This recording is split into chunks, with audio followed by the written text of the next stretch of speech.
Kaya't muli po, sa ngalan po ng United People's Initiative at sa aming pong lead convener, si retired Major General Romy Bukis, ang ating pong Secretary General na si Captain Ray Valeros. Kami po ay nanawagan sa ating mga kababayan. Punta po tayo dito sa Senado. Nandito po ang laban. Dito na may mga laban para sa ating demokrasya. Maraming salamat po at mabuhay ang Pilipinas. Maraming salamat, Retired Colonel Jonathan Galang. Mga kababayan, samahan niyo po si Eric Pedro Oliver habang wala si Brother Beams. Si John B. Grimulya ay walang karapatan na harangin ang isang senador, chairperson ng Senate Blue Ribbon Committee upang pigilan ang proseso ng ating Senate Blue Ribbon Committee. Kaya ang sigaw natin, John B. Grimulya, tuta pasista! John B. Grimulya, tuta pasista! John B. Grimulya, tuta pasista! John B. Grimulya, tuta pasista! John B. Grimulya, tuta pasista! John B. Grimulya, tuta pasista! May araw ka rin. Nananawagan tayo sa grupo ng Maisog. Kung pwede, huwag nang disturbahin ang programa. Pumasok na lang po kayo. Kung pwede, mag-negotiate na lang sa kanila. At dito na sila sumama dahil nanidisturbo nila ang tambol nila. Wait lang, Brother Oliver. Ang grupo ng Maisog, kung pwede pakiusapan muna namin. Sumama na po kayo dito. Sumama na kayo dito. At ang inyong tambol ay isabay nyo sa programa natin. Yes, magsama-sama na po tayo. So please proceed here. Sa grupo ng Maisog, dito po ang ating entablado. Come forward. Yan mga babayan, yung Tinatawagan natin grupo ang ng Maisog. Ito, ng dumating na, Maisog, no? Kampilan, Ayan, dumating na mga UPI, babayan. Marcos resign. Race Coalition. Race Coalition. Guardians. Ito na mga Guardians. babayan yung naganap ngayon dito sa may Bawal Sambayanan. tapat mismo ng Senado. Ayan, napakarami ng tao mga babayan. Quezon City, anti-crime Makikita po natin procedures. napakarami ng tao. Anti-crime sa BGC. Indicators Philippines. Indicators Philippines. Sara Philippines Movement. Sara Philippines. PDP Laban. Laban. Si Attorney Garin. Grupo ng Masala. Yan. Magsama-sama po tayo dito. Hindi na tayo makakapasok. Tayo, program lang muna tayo. Dito lang, papasok na ang likod. Dito lang muna tayo. Wait for the command, no, mga kababayan. So, ang mga Maisog, welcome po kayo dito. Lumapit kayo. Ayan, sa may bandang una, napakarami na ng tao doon mga kababayan. At so, paikutan tayo ng mga kapulisan ngayon dito.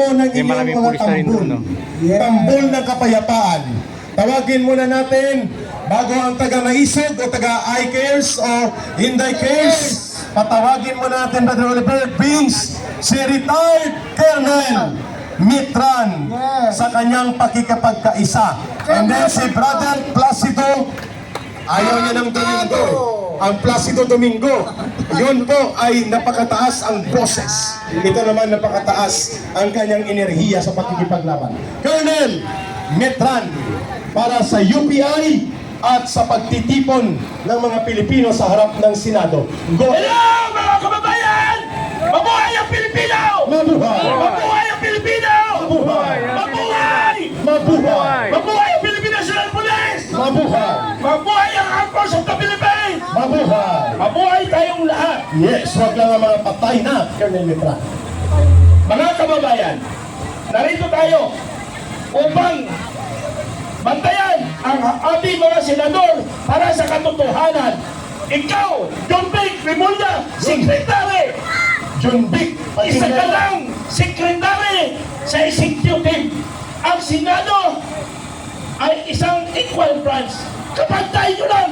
Bakit ginagamit nyo ang persa ninyo? Alam nyo mga kaibigan, dito ko lang napatunayan ngayon sa aking pag-retire. I 40 years in military service, 40 years from CSTF. Kung alam nyo si Steve Cacto, from Sergeant of the Scout Ranger and a retired officer. Dito ko na patunayan ngayon, ang tawag ng Pilipino ay kung wala ka sa posisyon, Tingnan natin kung kayo ay nasa posisyon o wala na sa posisyon. Matapang ba tayo? Punyeta!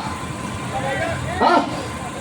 Masusubukan ang tapang ng isang Pilipino kung wala ka sa posisyon. Naniniwala ba kayo doon?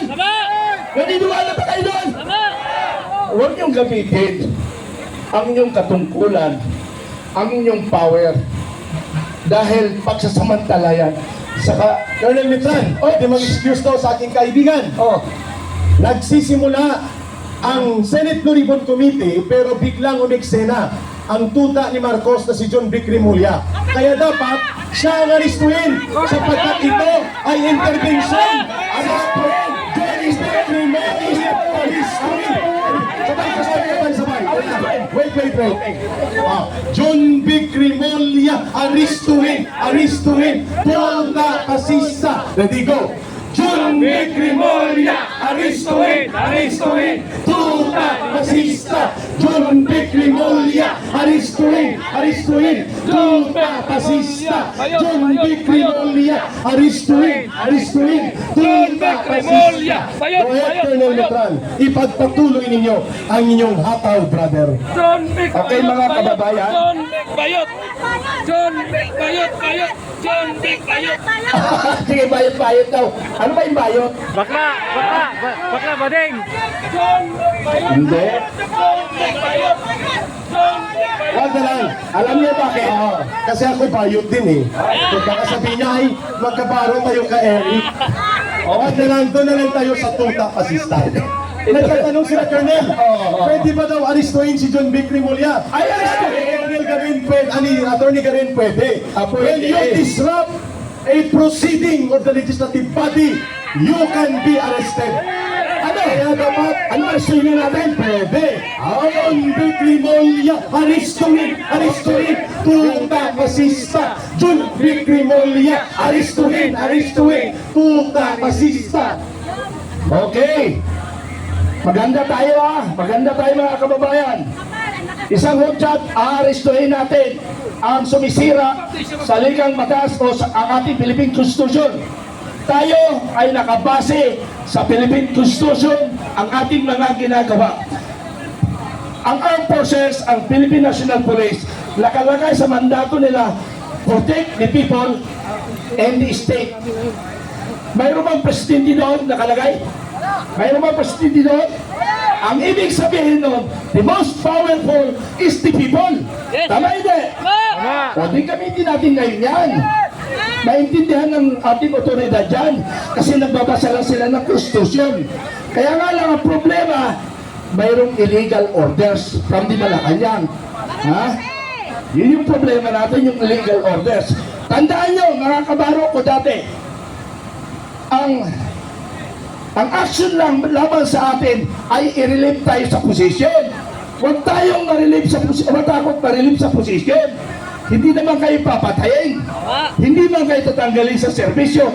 Posisyon lang ang tatanggalin sa'yo. Bakit kayo matakot? Ako nga, nung nasa Zambales ako, binangga ko ang drugs sa Zambales si Governor Magsaysay. Ilang beses ako sinumbong kay GMA. Nung una, umuulang ako. Sinigundahan ako. Tinawagan ako ng general. Kami Segundo, sigurahin ka lang dyan. Bakit si Governor Magsaysay ay pinagdudahan mong NPA? Sir, mukhang yatang binabaliktad ang storya. Yung drugs kasi, sir, sabi ng kanya mga tauhan, ay sa kanya daw yung bata. Sabi ko, hulihin natin. Yung bata niya,